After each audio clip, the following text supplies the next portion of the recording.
You want to start law school this year? You're taking the June LSAT and you want to start this year. Oh, geez, that's even worse.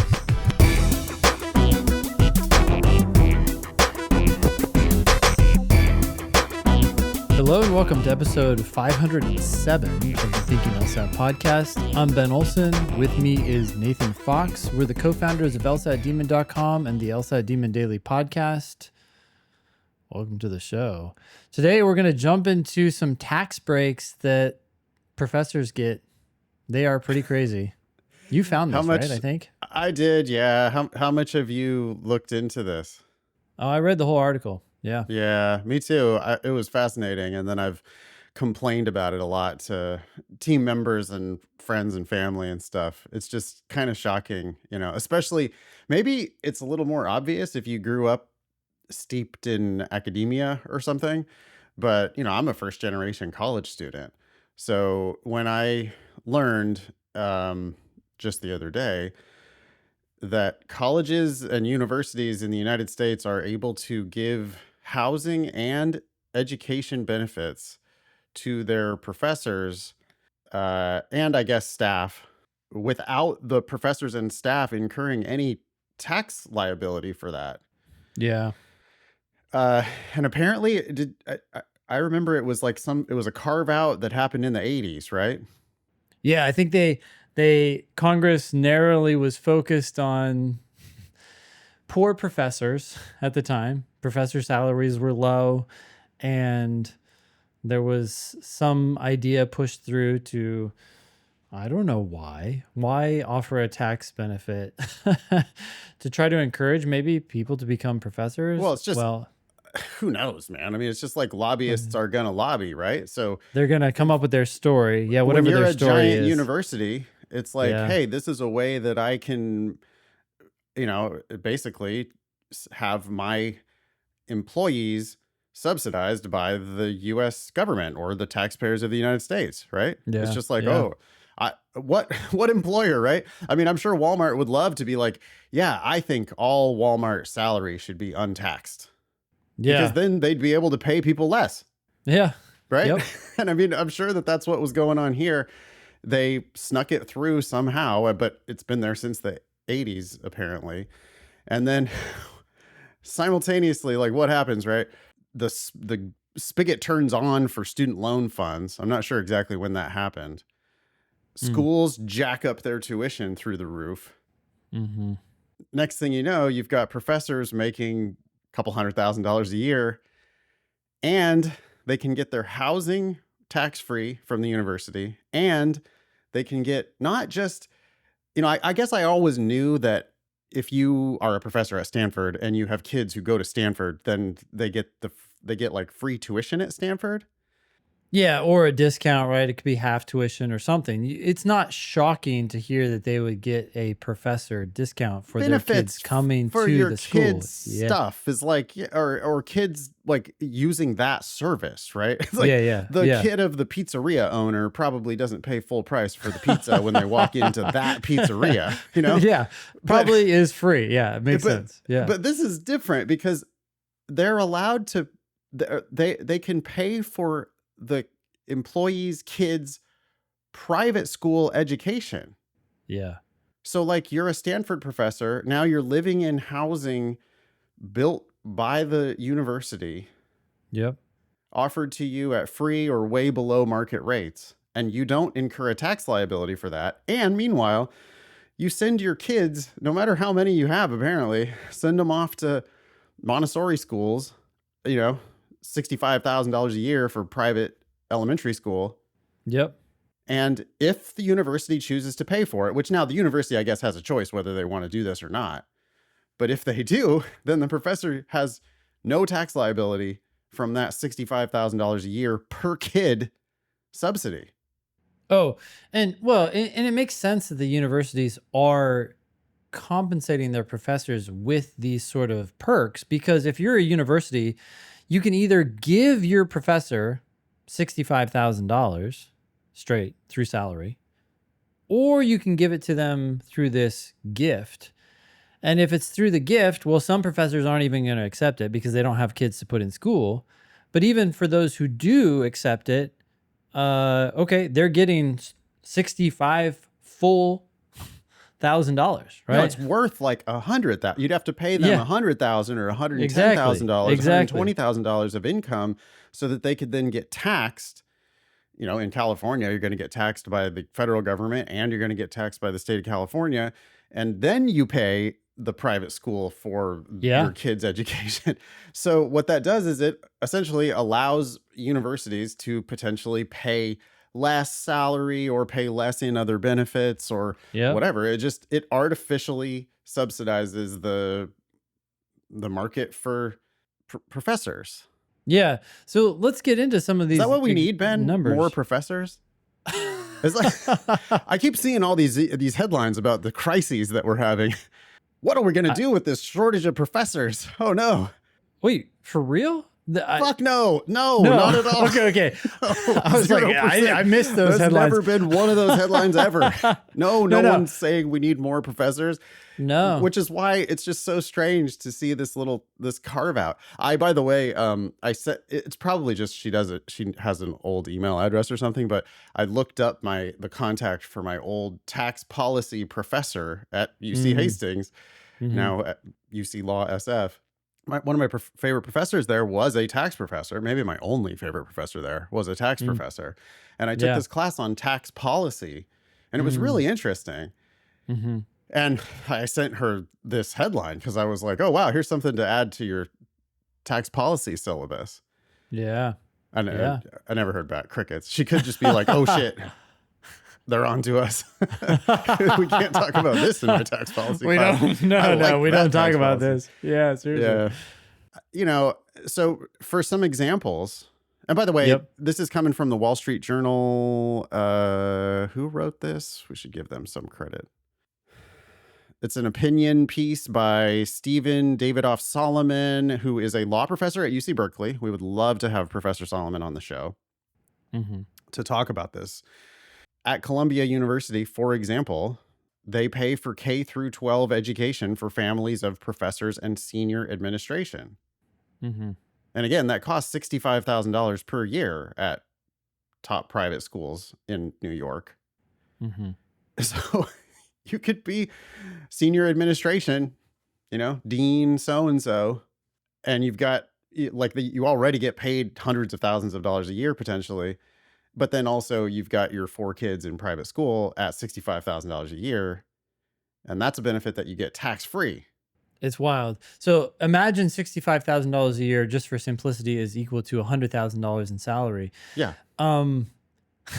It also allows the school and the dean to publicly announce their salary as, oh, I only make $220,000 a year. So my salary isn't astronomically larger than yours. Right.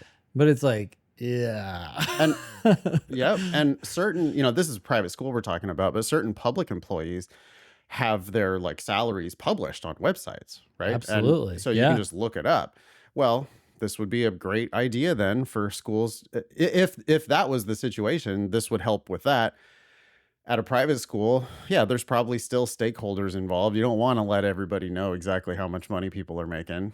And I'm sure people ask, what does the dean make? And it gets around, and and people get obsessed with the salary, and you're like, yeah. Oh, I work for $1 a year. And it's like, meanwhile, free housing, free education for your kids.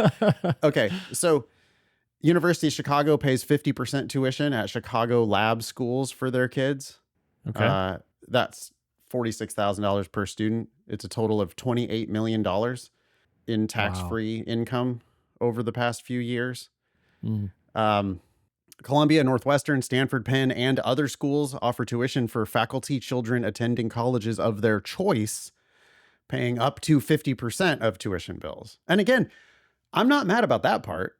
If Stanford wants to offer this benefit to its professors, fine. But why? That's not the issue. Why isn't it taxable income? Because any other person, you get taxed on all of your income. The IRS is so clear about it. And the definition of income is all income received. Well, they're wildly persnickety about it, right? Like if you're if you're filling out your taxes, it's like, hey, by the way, did you buy anything in a different state and not pay sales tax on it? Yeah. We want to know.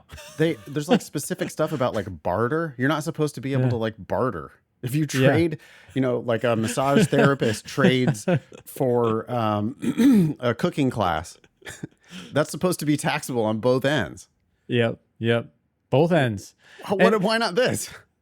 This is why I think, and reasonably so many Americans, right, just get upset about how the rich get richer. It's like, yeah, because you're getting like nickeled and dimed for all these silly things, while professors who are making six figures are also getting all these benefits tax-free. Yeah. Well, there's a million carve-outs for a million different things too, right? Back to my tax policy class. Nobody Yeah. in the room can understand. I mean, you can't make an actual credible case for the mortgage interest deduction. Yeah. Like, Yeah. why? Really? Oh, we need to make more of an incentive for people to own their own home? Yeah, the people who can afford to own their own What? home should get a benefit so that those who are renting can do what? But I mean, the only, it's like a very surface level argument, right? Well, Yeah. we think home ownership is a public good and we want to incentivize people to own their own homes. Okay, nobody needs that incentive. What? Of course you man. want to buy your own home. But now Yeah. rich folk, and it's like everybody's parents or grandparents, people who have had money for a while, had property for a while, people tend to get richer and richer as they get older, and you just are still getting this deduction every year. Like, as long as you Yeah. keep a mortgage, you just get you don't have to pay tax on the interest. Why? Well, What? that's just the tip of the iceberg too. When you talk about real estate tax carve-outs, there's all sorts of wonky. Of course, and that's how, it's a pay to play system, right? Like, our government is just bought and paid for by the moneyed interests can pay for lobbyists, and the lobbyists go in and buy the votes, basically. Exactly. So, it's just so perfectly in line with everything we've been complaining about for all these years at Thinking LSAT, Mhm. that, like, what are you paying for when you pay for school? Mhm. And so now because the kids themselves are like borrowing the money Mhm. subsidized by the federal government or borrowing it directly from the federal government. The schools wouldn't exist without these loans, Yep. because we've seen anytime a school gets their loan cut off that they're gone, right? If they don't Mhm. have access to these funds, they're not in business. Yep. Kids borrow the wildly inflated tuition Yep. from the federal government. The school turns around and gives it to their professors who, it's a nonprofit school. But the administration and the professors, how many of those are there? It's like you've got 100 people in suits for this nonprofit. Yep. Here to educate the population and Yeah. further the common good. Right. And then meanwhile, it can't be clear like that the professors are really only interested in research mostly, or in many Yeah. cases anyway, right? Like, Yeah. big Yeah, for sure. universities for undergrads for sure. You want to go through some of these bullets about the real let's estate do it. benefit? Sure. I can read them. So this one is for NYU. New York University buys and sometimes renovates multi-million-dollar Manhattan apartments for faculty. Sure. And, that's NYU doing it with NYU dollars, which is perfectly fine. I'm not mad about that part. But the part where they're then able to give that housing Yep. to their professors and administrators, and it's the not professors and taxed. administrators don't have to pay tax. Meanwhile, Yep. the person who like picks up their garbage doesn't even live in Manhattan, can't afford it. Yeah. But they have to pay tax on the money that they get, that they turn around and buy their housing with. Oh, you have a W-2 and you made $40,000 last year. We're going to tax that. So thank you. How about Stanford? Okay. Yeah. Stanford builds entire neighborhoods. And keep in mind, Stanford is in Palo Alto, one of the most expensive zip codes in the world. Not the most, but it's up there. When you look up like the United States most expensive cities, towns, Mm-hmm. it's like you just see Los Gatos, Atherton, Palo Yep. Alto. Like, you see all the towns in that whole area. Yeah. Uh-huh. Yeah. And what So does Stanford do? They build these neighborhoods and then they offer luxury homes well below market rates, Again, a tax-free benefit for their professors. Stanford, Princeton, and others offer deeply discounted housing or low-interest mortgage loans. None of these benefits are taxed as income. So then I guess we're getting into Mr. Solomon's solution. So Mr. Solomon is the one who wrote this article. These tax breaks not only enrich a privileged few, but distort the markets in which they operate. I think that's a big problem as well. Like, what the fuck, right? We're just like encouraging behavior that may or may not be optimal. Well, and just think about like, yeah, the other staff at this same school. So this is like, it's only going to be professors, top administrators that the school's the going ones to you give want this to keep. benefit to. Surely Yeah. they're not going to be like, oh, the cafeteria staff, janitorial, like those. What? We Yeah. can't afford to buy them housing in Palo Alto. Yeah. And they don't live in Palo Alto anyway. So we're just providing this benefit to our, and again, no problem with them providing that benefit if that's what it takes to attract talent or whatever. I just don't know why the government would not tax that as income when it would tax it if it was just paid in cash and they turned around and bought the housing. Yeah, totally. He goes on to say, university paid tax exempt housing drives up real estate costs for everyone else. Okay, fair enough, because you're reducing supply. Higher education exacerbates the inequalities many schools claim to oppose. To fix this, Congress should repeal these outdated tax exemptions. I agree with that. What do you say, Nate? 80% of tax exemptions should probably be repealed? Yeah. I mean, I'm not going to go so far as to say, oh, we need it, because flat tax is not actually even the issue, right? No, that's not the issue. We're not talking about any of that. We're not talking about progressive tax. We're talking about these just loopholes. These carve outs. Yeah. Just the exemptions. Which take up the whole thing, probably. Right. Why seems like income should be taxed. It seems like you could just have a bright line rule that income is taxed. Yep. And instead there's all kinds of ways that you can get deductions for your, private schools benefit in another way from the tax code, which is the whole thing about like ESAs. You probably have ESAs for your kids, education savings accounts for your kids. And that allows people to put money in an account where they take a deduction off their current year's taxes to put money away for the purposes of spending it at these universities. Oh, the universities love that so much. It's a subsidy from the government, and it's a forced purchase, right? I've met I actually don't use ESAs because I don't want to be locked into that system. And I have friends who are like, well, we have $30,000 in an ESA. And I was like, well, oh, so it's burning a hole in my pocket. I have to spend it on the kids' education. Use it. Like now it becomes cheap because it's not really worth $30,000 to you because you can't spend it elsewhere without a penalty. Anyways, mortgage interest deduction is my favorite one, because if you're a young family starting out, if it's my parents who were like poor and getting a loan from my mom's grandfather who had a store or something, and like the stories of them and their first mortgage, it's like, okay, I can see why we would decide that it's a public good for some, for like, if everyone had access to it, then it would be maybe a public good to allow people to buy houses. Maybe. But it does distort the market. It gives people an incentive to stay in a mortgage forever. It encourages people to buy when they probably should, and maybe it's optimal to rent. Rent has a dirty name, but 100%. It can be wildly smarter 100%. than buying a house. 100%. It gives people like fucked up incentives too to do things like, oh, well, my house is almost paid off, so I'm going to do a consolidation loan where I can put I can go out and buy a truck and a boat and I can borrow against my house to pay those off. And so now it becomes a home equity loan again. Yeah. And so now I can get a tax deduction. Oh, and it's so bad. It's good for every individual who takes advantage of it. It's like you get a deduction off your taxes. Who doesn't want a deduction off their taxes? So everybody thinks a deduction off their taxes is a great idea.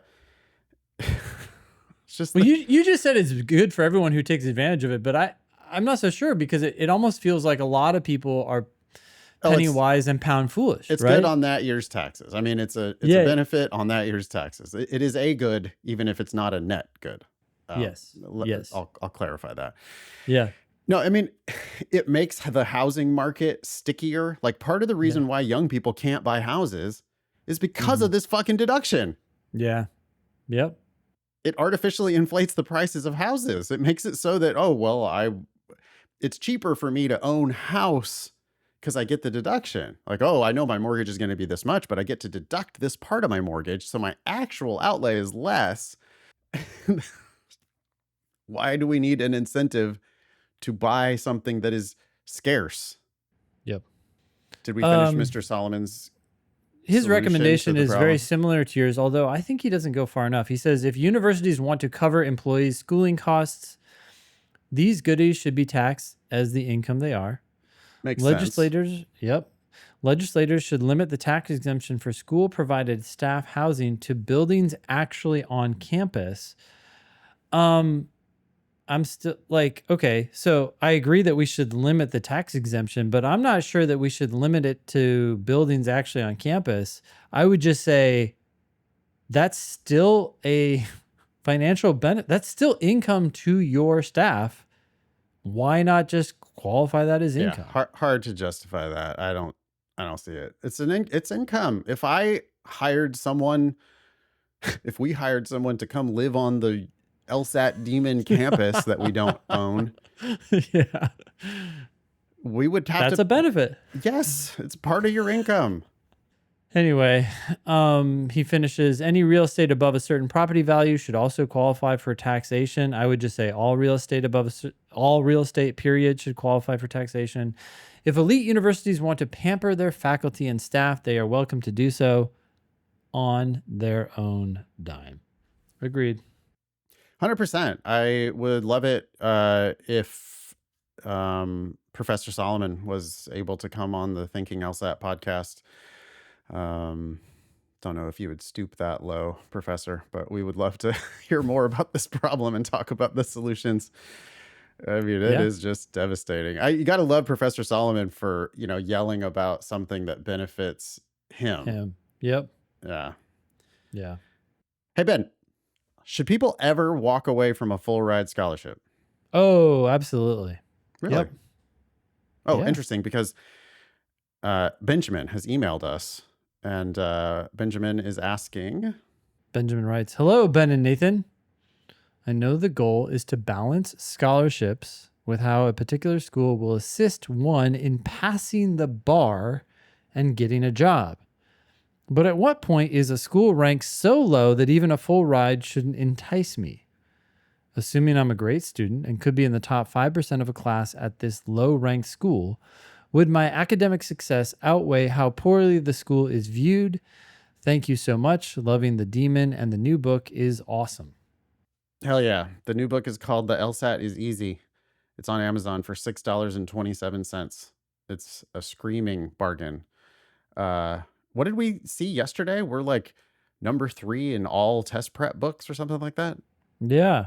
Yeah, Michael posted that. Although I'm not sure what to make of that, because I feel like Amazon has deliberately dissected every subcategory they can so that they can advertise books as being highly ranked in whatever category they are. Well, whatever. It works in our favor. So I'm just going to say, yeah, but still. Yeah. We're number 3. Yay. Okay. I think Benjamin is a little confused. There's a couple issues here. Okay. Yep. We got to take passing the bar completely out of it here. Mm-hmm. Passing the bar has nothing to do with it. If you go to law school and do your best and then take a bar prep class of some sort, which is what everybody does. Yep. If you do that and you do your best, if you're successful in law school, like how Benjamin is saying, if I'm in the top 5% of my class at this low ranked school, if you're in the top 5% of your class at an ABA accredited school and you try hard in your bar prep class, you're not going to have problems passing the bar.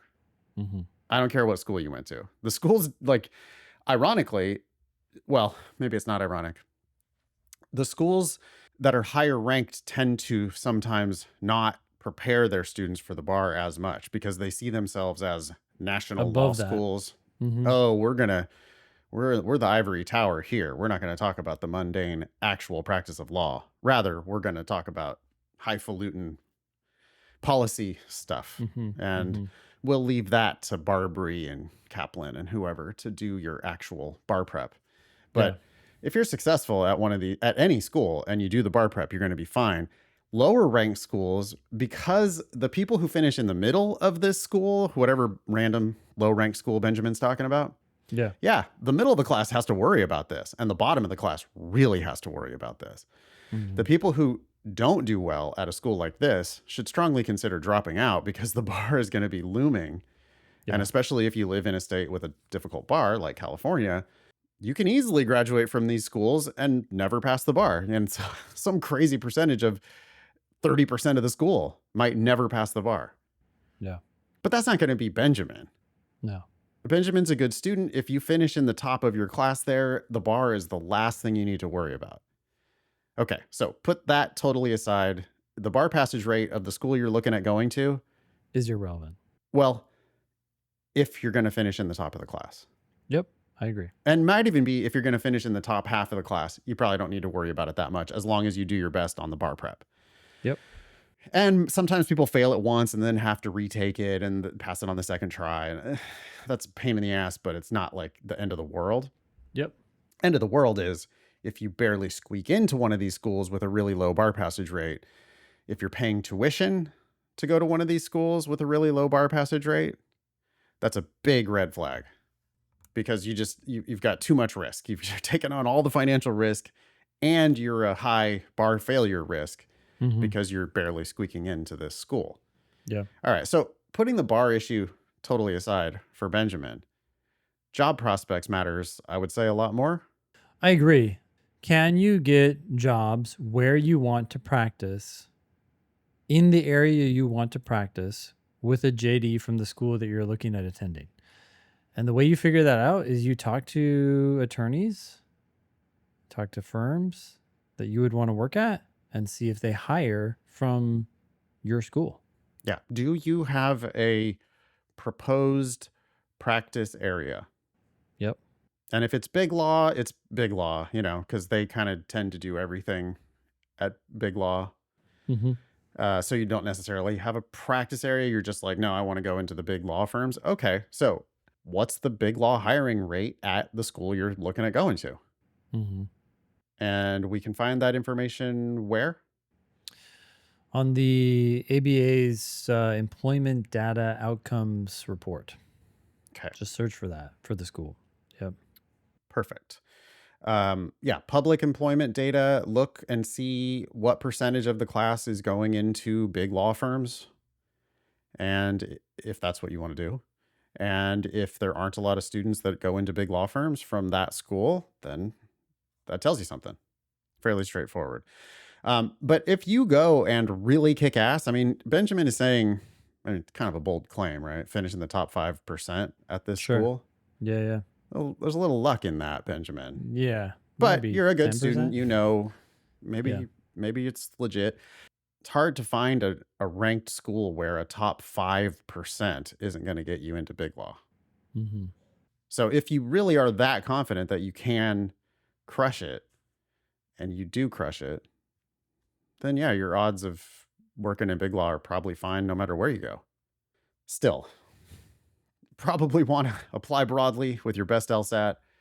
Try to get into schools that have a higher, try to get scholarships to schools with higher big law placement to increase your chances of going into big law. Totally. What if Benjamin doesn't want to go into big law?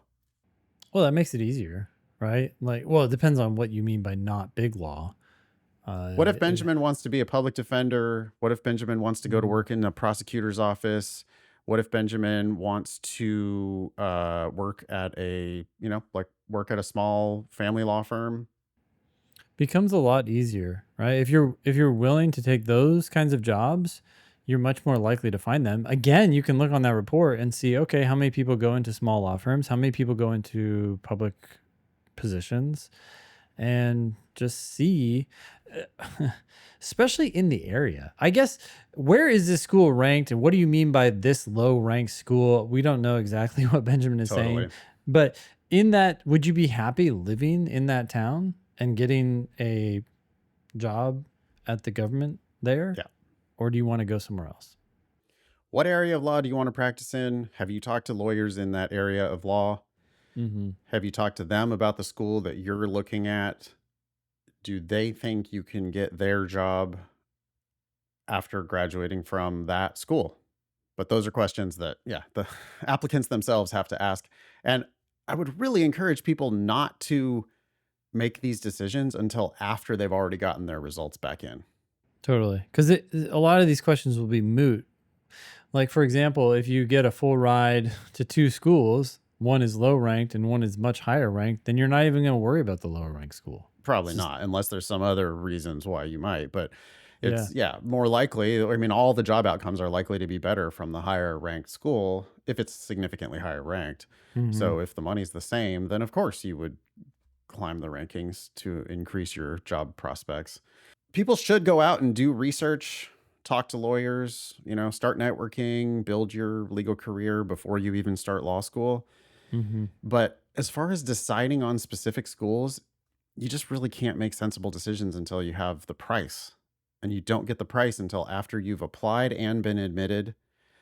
That's why you should apply early in the cycle to 15 schools or more and just wait and see what kinds of offers come back, and then make your decision in the spring where you want to actually start law school that fall. I agree. Last comment for Benjamin, and I don't think it's something that Benjamin has to worry about because he expects to be in the top 5% of his class. But if your full ride is conditional, then just be prepared to walk away. If you lose it, that's it. Yeah, no, totally. Because if you have a conditional scholarship and they take it away due to mediocre academic performance, now your risk has shot through the roof. Like the bad outcomes are worse because you have more debt, and Yeah. the bad outcomes are more likely because you're already not performing as well as you thought you would. Mm-hmm.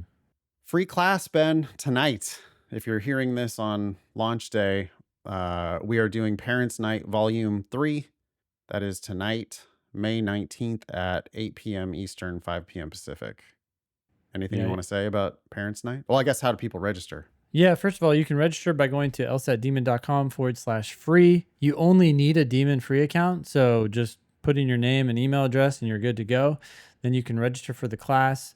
This is for anyone out there who has parents who are remotely interested in their law school journey, even parents who are 100% supportive of what you're doing and how you're preparing. I think helping them see the big picture and getting them fully on board with your approach can help them help you even more. Yeah. If you've been trying to get our message through to your parents, but they're not listening to you because you're a young person, yeah, maybe they would listen to a couple of old guys if we told them directly. Yeah. So bring them to the meeting and we will try to explain this game to them as best we can. Do we want people asking questions at Parents' Night? Absolutely. Yeah. Write a list of questions in advance. We're going to have TAs there to answer questions in the background. You can also just dump questions in the chat, and Ben and I will attack those questions. Should be fun. The last couple volumes that we've done of this have been really fun. So yeah, come see us at Parents' Night. Great. All right. This next email is from Faith. The subject is how to get to 175. Hey, LSAT dads. I just got a 173 on the April LSAT from a 152 diagnostic and 3 months with the demon. I couldn't be more grateful for you guys. However, I'm retaking in June because my average PT score is a 176 and I really want to hit my full potential on an official LSAT. Do you guys have any tips for consistently breaking 175? I feel like I always get 1 or 2 wrong on each timed section I do, and it's usually because I was stuck between 2 answer choices and picked the wrong one. Any tips on how I could work on this or breaking past 175 more generally? Thanks for all y'all do. What do you think? She's done great so far. I mean, that's already a 21 improvement to a 173. 173 these days, though, is probably 98th percentile, not 99th percentile. And Faith knows from her practice tests that she can do better. What should she do? Well, a couple things. One, taking the test multiple times. I'm glad you are taking it again. Like some of this is just going to be variance, and you got to take advantage of that variance by taking the test again and possibly another time after that. And I'm sure that one of these tests will reflect your practice test scores. The other thing I would suggest, and this is true for everyone at every point of this journey, when you are stuck between two answer choices, you're either misreading one of those answer choices, so you need to Or both. or both. You need to reread them one word at a time. You're potentially misreading the question, or you're potentially misreading some part of the passage. So continue to double down on just clearly understanding everything that's on the page. Yeah. And I think this is not happening to Faith very often because Faith is already scoring 173 and even higher than that on her practice tests. But students at lower levels could be misreading, they're stuck between two, but they've misread the passage and they've misread the question and they've misread one or more of those answer choices. Yeah. And they perceive it as like, well, I just can't tell the difference between these two It's a balancing answers. act. Yeah, And it's meanwhile, not a balancing act. The teacher's like, whoa, what are you talking about? Like, you don't even know what they're asking you. And it's, I agree. I mean, Faith, one of those answers is right and one of those answers is wrong. So maybe what you're doing is you're just choosing answers too hastily instead of actually solving it. I mean, that's where the work is done, is at that point. Mm-hmm.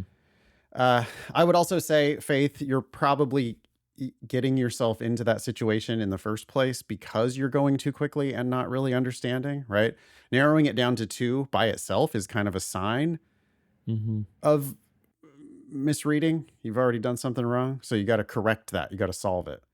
Always remember the demon understanding heuristic, which is double your mistakes is the number of questions you didn't really solve.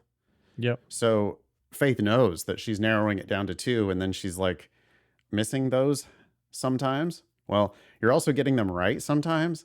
And so you need to be a little humble and realize that there's, it's not probably just the 1 to 2 per time section that you're missing.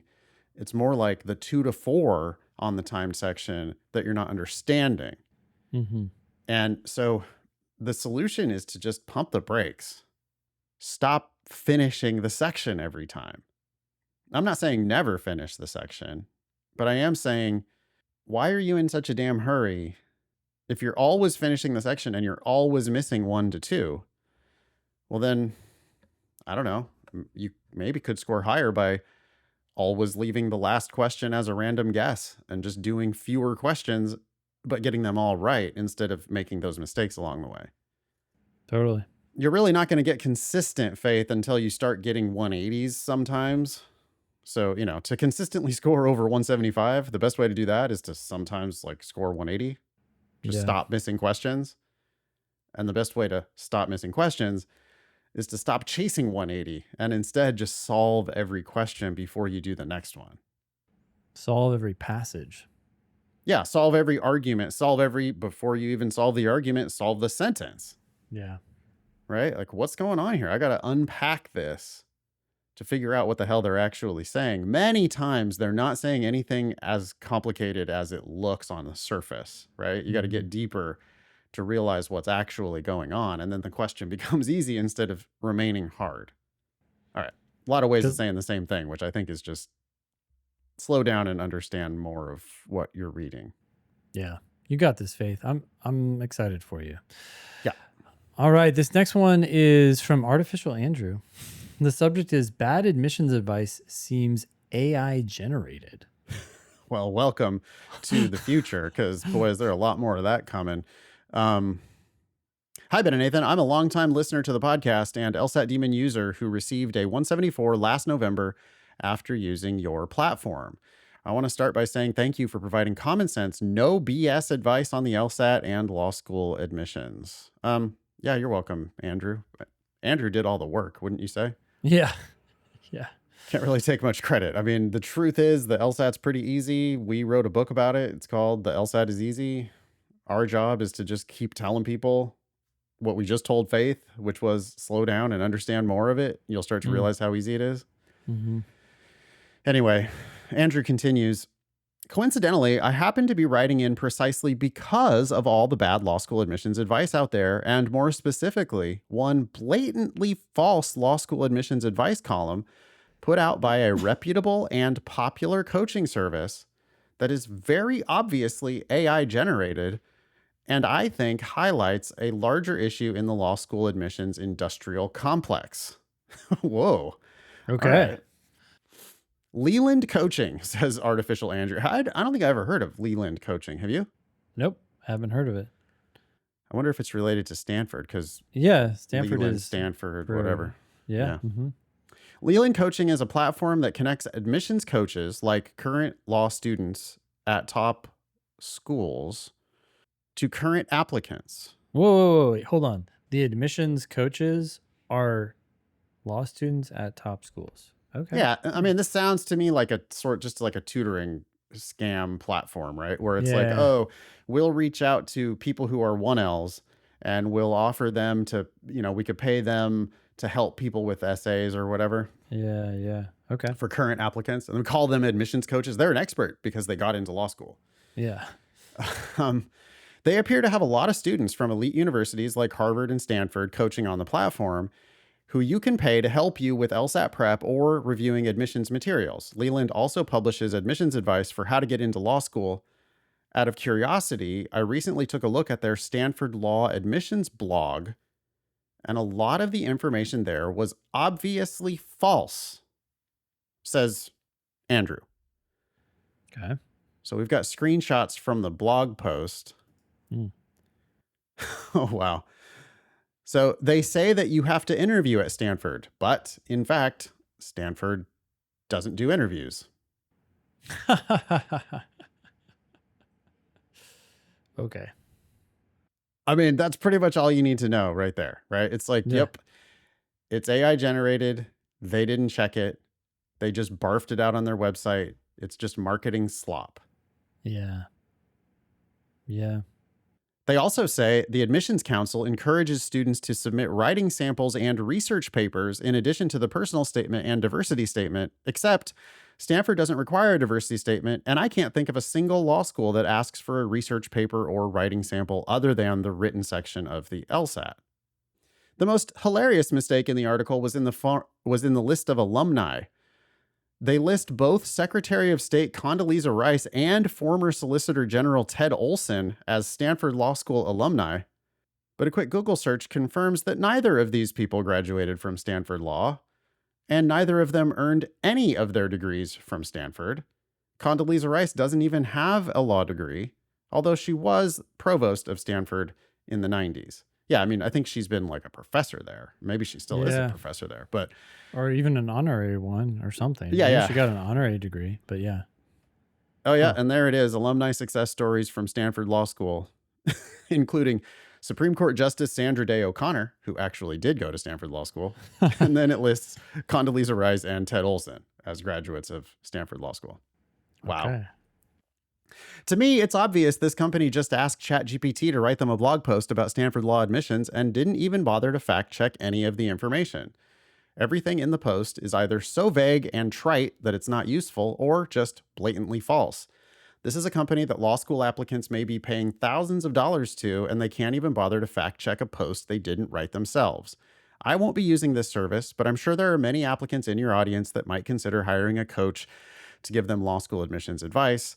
Why would you trust a platform putting out blatantly false information about law school admissions? If it's not concerning, I hope this email at least provides you and your audience with a good laugh. Thanks again for your help along my law school journey. And that's coming from Andrew. Yeah, good advice is hard to find. I mean, we struggle with it even internally, right? We have a whole group of teachers, and we're always refining what everyone is saying. People provide advice, and then we say, I would tweak that a little bit to try to make it a little bit better, more consistent with what we believe. And also our own views are constantly changing as we learn more. So getting it right is not easy. And then asking ChatGPT to create content and not checking it is going to make it wildly more difficult. Yeah. It's the problem when you hire marketers, right? I mean, it's the Yeah. difference between marketing and like, Teaching. yeah, teaching. Yeah. Yeah. I mean, teaching, we're like trying to find the truth of the matter, right? Trying to help people understand things. And I think you do that more with truth than you do with lies. um, Marketers, though, are, it's like, well, hey, look, we could build you this whole blog, we build you this whole website, we could build you this whole network of websites. Yeah. Just tell ChatGPT to go. Oh yeah, Yeah. I mean, And look, people are landing on the page because they found it it through works. search. Yeah. I mean, a lot of it is just blatantly false, but it looks good, Yeah. Well, and and the applicants can't marketers tell. don't know that it's false because they don't Right, know any of this stuff. Yeah. right. Yeah, no, it's like words about the topic, but they're not experts in the topic. Yeah. So, no, it is really tricky. I mean, I think I just take this as a cautionary tale to be very careful with what we do in our newsletters and Yeah. how we generate our copy and how we Yeah. make sure we fact check our copy. Bummer. That's a shame. I wonder if they have any official affiliation with Stanford or if they have just chosen we'll call ourselves Leland. Yeah. We can't steal the Stanford name, but we could steal Leland. Mm-hmm. Maybe that's where it came from. I don't know. Okay. Should we move on? Yeah. Let's do it. Roadblock Rachel writes in, she's stuck. Rachel's Okay. stuck on a question, she says. All right. Hi, guys. I know that the advice is to solve each question one at a time, but I recently had the experience where I was stuck on a question during a time section. I was going back and forth between two answers and spent nearly 10 minutes trying to solve it. While I usually get to 18 or 19 questions with 90% plus accuracy, that particular section I only made it to question 15. I also missed the question. When should I pull the parachute and just move on? What's your response? I'm curious how you would address this with a I do not student. see this as a problem at all. I mean, look, I think you should just kind of throw in the towel, or as you put it, pull the parachute and move on after a few minutes. Like if you're really just kind of in a quagmire, then let go and move forward. At the same time, I don't care. Like whatever you learn from question 15 or whatever question it was that gave you trouble, you will never forget it after this section. So I Yeah. see long-term benefits here. I see like Yeah. this, the fact that you're writing us means you probably went over that question. You asked a question about it to the Ask team. You've now unlocked something that gave you trouble. And that's hopefully, ideally, never going to give you trouble again. That's a huge win. That is the ideal outcome, yeah. I mean, part of me thinks exactly what your first reaction was, which was just, hey, it's like the marshmallow test. The fact that you were able to sit there for 10 minutes trying to solve the question means that you have aptitude for this. Yeah. Because many people just can't. Many people would never, ever take 10 minutes to try to figure out a question. Mm-hmm. That is true. But the lawyers would, Yeah. right? The lawyers would be like, wait, what's going on here? I'm missing something. I'm not the type of person that misses something. Like, what am I not understanding? I know that there's meant to be one right answer and four wrong answers. Mm-hmm. Did I misread the passage? Did I misread the question? Did I misread one or both of these answers that I'm going between? Or did I eliminate the right answer? Mm-hmm. Like I could sometimes students spend forever debating two answers. Meanwhile, the other answer is not even in the debate. And the longer you're capable of sitting there trying to solve it, the more I think you have aptitude, not just for the LSAT, but for like actual law practice. Right? I mean, it's like getting to maybe, or it's just like, can you puzzle on it to try to Yeah. see all aspects of it until you feel the click? The other thing I would tell Rachel is that if you haven't already read our written explanations, watched our video explanations, used the ask button to talk to our team of tutors, then you're asking definitely the wrong question, right? Instead of roadblock Rachel, it would become wrong question, Rachel. Mm. Because asking questions about like, how long should I spend? Should I just abort mission? Mm. It's Yep. like, well, wait a second. We have a learning opportunity here. This question that took you 10 minutes and you still missed it. Wow, is that a good opportunity to learn something new about the test? Totally. So have you already learned those lessons, Rachel? Could you tell me now exactly why the right answer is right and exactly why the wrong answer is wrong? Mm-hmm. And could you tell me what this process taught you? Like, why had it taken you 10 minutes? What Why aspect did of you it get didn't, stuck? Yeah. yeah, what was it that you didn't see? Or what was it that you didn't understand? And sometimes it'll be like, oh, well, I thought it was a strengthen question, but it was actually just a must be true question, That's huge.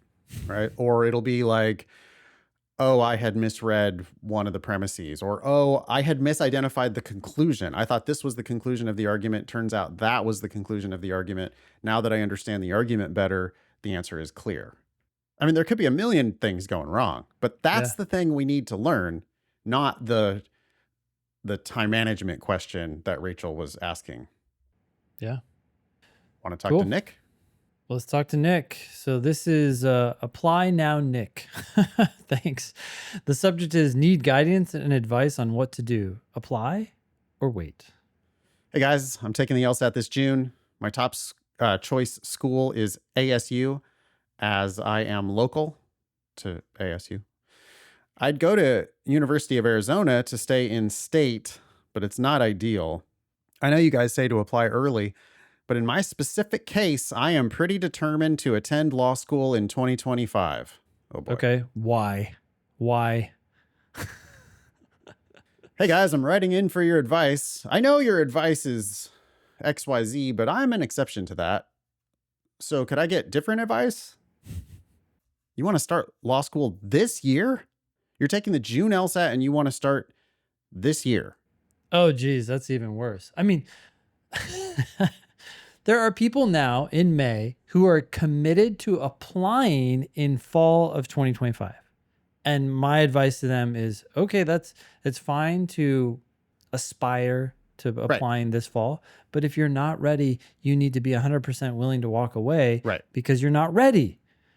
But this person is talking about applying today to be matriculating in the fall. That's insane. The cycle's already over for most schools. So Nick is like, there's just a sliver of light that still appears in the door. And Nick's going to last minute run, stick his foot in the door to squeak in to pay full price to schools that normally give lots of scholarship money. This is a terrible, terrible strategy, Nick. I'm curious what Nick has to say. Yeah. Yeah. Okay. I'll read more. Yeah. Nick says, I have spent the past few months building my resume. So becoming a volunteer, etc. Ben's laughing at you. Sorry. Ben's such a nice guy, but he's laughing at you. That should tell you something. You're building your resume over a few months? Like not. Yeah. One, no, you're not.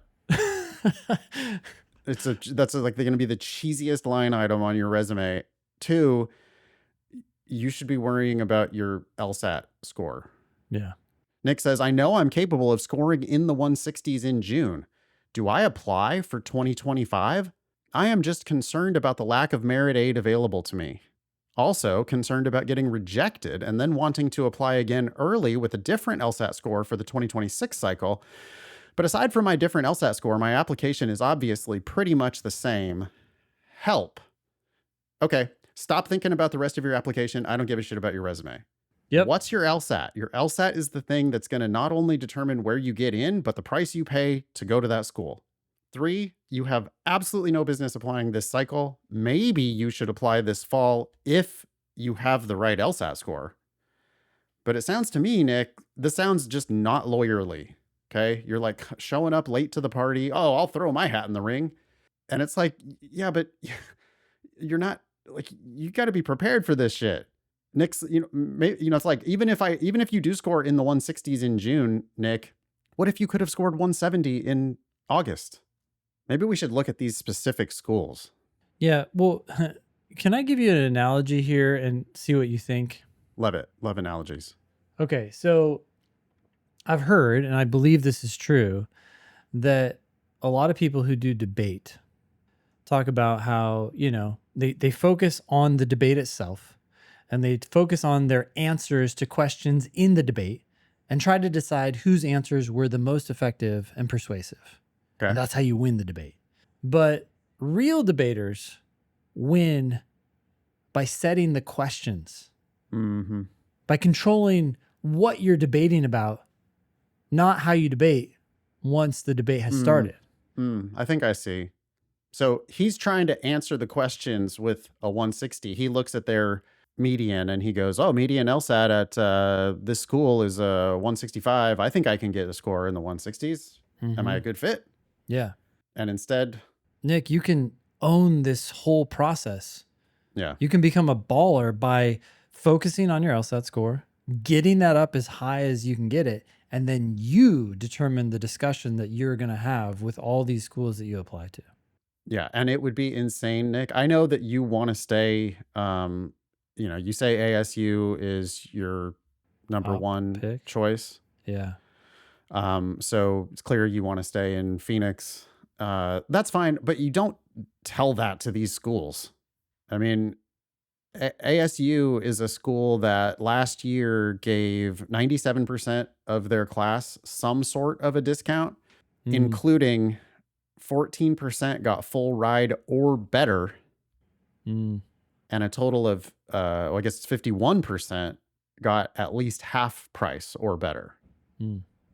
So this is a school that gives tons and tons of discounts off of their nominal resident tuition of $29,000 a year. They give tons of discounts, and you need to make them be bidding for you. Yeah. Redefine the question. So where else? By the way, Arizona State is ranked 45th. Arizona is ranked 59th. If we presume that these schools are within the range that Nick is looking for, what other kinds of schools should he be targeting? Any other schools are around there that are offering full price to scholarships? Which is basically every school. I mean, because every school has at least some more than half scholarships, Yeah. and those more than half scholarships can include full tuition. Yeah. So I would be applying to every school in the West. Like you got to apply to UCLA, USC, Mm-hmm. UC Irvine. You should apply to New Mexico, Utah. Just apply. Like you got to make a list here, Nick, of 15 schools that you're applying to, including ASU and University of Arizona. And those are obviously your real target schools. But you need to be applying this September 2025 for next September 2026. Mm-hmm. And you might not even be ready to apply for the 2026 class, let alone the 2025 class. I agree.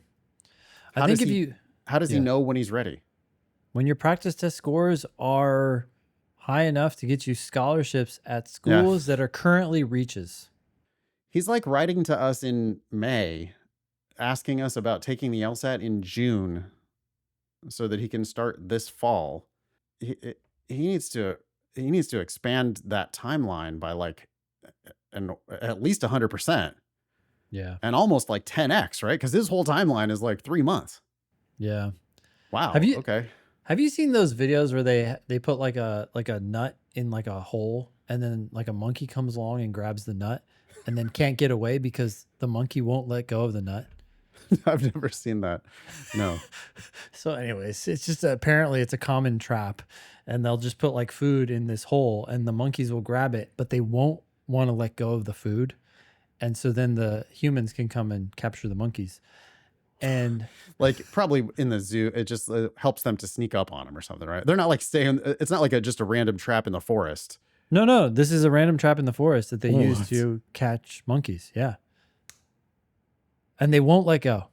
And the takeaway, of course, is Nick, Nick, you're the monkey. yeah, you're holding on to I want to start this year. You're holding And on now you're to the trapped. nut. And the schools are going to come and they're going to come right up to you and they're going to say, yep, no problem. Here's what we'd like to offer you. Oh, they're going to do worse than that. They're going to like compliment you the whole time. They're going to be Good like job holding that nut. Yeah. romancing you, telling you how pretty you are while trying to put paperwork under your nose that if you don't relinquish the nut and you just sign, well, there's $200,000 of debt. But look at this great school you've been admitted to. Yeah. And they meanwhile stop telling you how pretty you are because now you're a 1L. Applicants are beautiful in their eyes. 1Ls, it's like, see ya, kick to the curb. Don't give a shit about you anymore. Yeah. We're ready for the next crew. Yeah. Wow. Strong advice there, Nick. Do not apply this cycle. And maybe you apply next cycle. But you shouldn't even be taking the June LSAT unless you've already achieved mid or high 160s. I mean, like, back to looking at specifically ASU, median LSAT there is 165. So like getting a score like a 163, you do not want to go to ASU. You're going to be paying more and competing against people who outscored you on the LSAT. Real bad times. So I would think that if ASU is your real number one, I wouldn't take the LSAT until my practice tests were consistently 165. And then I wouldn't apply to school until I had something that was a point or maybe 2 points above their current median, right? I mean, their 75th percentile is 167. Yeah. I think 167 is where the full rides are. Depending on Nick's GPA. And if your GPA is not 3.9, I don't know. I mean, I think this is a stretch, and I think especially if you try to force it in at the last minute, wow, you're going to overpay for this school, and that's not going to be good. Okay, onward. Vocab Valerie. All these people with alliteration in their names. That's interesting. She's not understanding key vocab in the passage, though. Dear Ben and Nathan, occasionally I won't understand the vocabulary used in the passage, which might be key to understanding a question. I try to use context clues to determine what I think the word or phrase means. Good. But sometimes that leads me to the wrong answer choice. It's more complicated than that. That's just not how that works. But go ahead. She says, I know that I could look up the word while studying, but what if an unfamiliar word comes up during the official test? Is it just a matter of accumulating unfamiliar words over time through reading and practice? How would you recommend I go about questions where I'm not quite sure of the way a word is being used? Thank you for all you guys do. I love the podcast and the demon, and both have really helped my studies. Best, Valerie. Thank you, Valerie, for editing your email before you sent it in to us. I like your short sentences. If you write at like a third grade level, people think you're a genius because people can understand what you're asking. They can understand what you're saying. They can read your stuff naturally. You do not have to use these big unfamiliar words in your writing. Your writing will get worse if you do start to use these unfamiliar words. Keep your writing just like this. Very straightforward, short sentences. You're going to do just fine. As far as vocabulary, I wouldn't recommend looking up words while doing new questions. I would not either. Try to solve it giving context, given the context, try to solve that question. But the second you hit submit and, either got it right or you missed it, you did it again, you either got it right or got it wrong again. Okay, fine. Let's look at the explanations. And then once you're looking at the explanations, absolutely use right click. You can get a definition right there in the browser and, or, however else you do dictionary stuff. But yeah, look up definitions. Consider not just the first definition, but maybe a couple definitions. And that's a great way to learn words. That's a lifelong practice, by the way. Yeah. I still look up words all the time. Ben still looks up words all the time. It's not like once you build your vocabulary, you're done. This is a muscle that you're always going to be building throughout your life. And so you should always be, familiarizing yourself with new aspects of language in your review. Yep. Other questions in Valerie's email that you want to try to answer? One thing. So Valerie says, I know that I could look up a word while studying, but what if an unfamiliar word comes up during the official test? You already talked about trying to figure out the meaning of the word through context, which I think is good. Another strategy that I think can help people is that they come up with two possible interpretations of the Mm, word. Because a lot of times when you do that and then you read the next sentence, one of those interpretations becomes much more obviously the interpretation. Instead of committing mm-hmm, to just one interpretation and then forcing yourself to like misconstrue the rest of the mm-hmm, passage around that strained mm-hmm, interpretation. mm-hmm. You can also, so I like that tip a lot. And you could also just put the word, literally the word Mm, something mm-hmm, in that spot, because it's possible that that word is just kind of a neutral additional placeholding word, and the mm, rest of the words are really carrying the weight of the mm. sentence or Yeah, carrying the yeah, weight of the argument. yeah, yeah. And so how important is that word really? I think sometimes people try to guess at what the word means, and then that could, I guess, lead you to a wrong answer, because you're just Mm-hmm, now like you've read something into the passage that wasn't even there. yeah. So consider whether it actually has to do anything. Mm-hmm, If you think it does have to do something, then yeah, play around with, what if it means good? What if it means bad? yep. What if it means light? What if it means dark? Mm-hmm, What if it means a lot? What if it means a little? mm-hmm. I don't know, or whatever the Yeah, yeah, appropriate context may be. yeah. And you might be able to figure out, oh, I see what they're trying to say there. Okay. And you might feel that click. Excellent. Let's go ahead and jump into word of the Yeah, week. let's do it. Speaking of words, this word is coming from me. The word is escrow.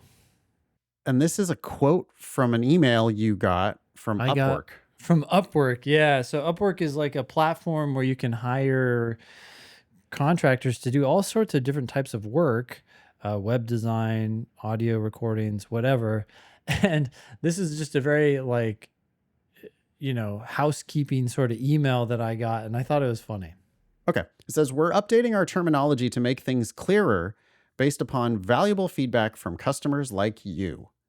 In the coming days, we will be updating the term from escrow to project funds across the Upwork platform while maintaining the same trusted functionality. So, all right. I mean, project funds, I guess that's money Mm-hmm. for the project. Yep. And is this money that you're supposed to put in to an Yep. escrow account? Yeah. Yeah. I mean, Escrow it's kind of a grown-up word, right? It's a word that if you haven't had a mortgage or worked in a law firm maybe, yeah. or worked in I mean, whatever, title company, anything adjacent to lending, you would know what an escrow account is. I still get shit. I'm so confused about why I get letters from about my escrow account. Mm. It's like they're always making escrow adjustments. Yeah. Yeah. 5 years after I bought my house, and they're like giving me escrow adjustments to the something came in less than they thought, something came in more than they thought. The balance is always changing. I'm like, huh? It is things like my credit card expired, so my homeowner's insurance had they billed. I didn't get the notification that my homeowner's insurance hadn't been paid, but Mm. not to worry, because they just bill the mortgage company directly, and then the mortgage company debits the escrow account. Yeah. Hey, so let me tell you my definition or interpretation of escrow. See Okay. what you think, just so everyone knows. To me, an escrow account is an account held by a third party. So you have two people that Mm, are engaged in a transaction, usually for a lot of money, but in this case on Upwork, it doesn't have to be a lot of money. The point is that there is a third party who is a neutral party who holds money so that when the mm, project is completed, they can either disperse the funds to the person who is due the money, or they can return the funds to the original party if maybe the project never finished or something. It's a way to, I guess, people when they don't trust each other, right? You're like, hey, will you yeah. please set aside this money with somebody else so that when the project is completed, I know I'll get paid, and Yeah. vice versa. I'm not giving you the money right away because if you never finish the project, Hmm. I want to get my money back. And so to me, escrow is basically like a third party acting as a referee between Hmm. two Yeah. So then Parties. I guess probably the lending company themselves, do they hold an escrow account, or is there some sort of a trustee, I feel or like is it's it a the title trustee. company, Yeah. or it could be a Somebody trustee else. engaged by the lending company or something like that. But yeah, when you buy a house, most of the time you're going to get a loan. So the Mm-hmm. bank's going to put the money into an escrow account. Mm-hmm. The money then goes to the seller of the house. At closing. Yeah.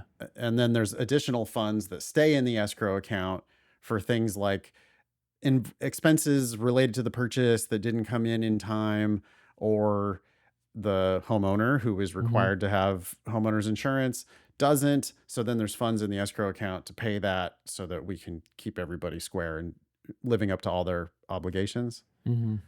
Would I guess that an attorney Yeah. who wanted to take a retainer that could possibly be held in an escrow account?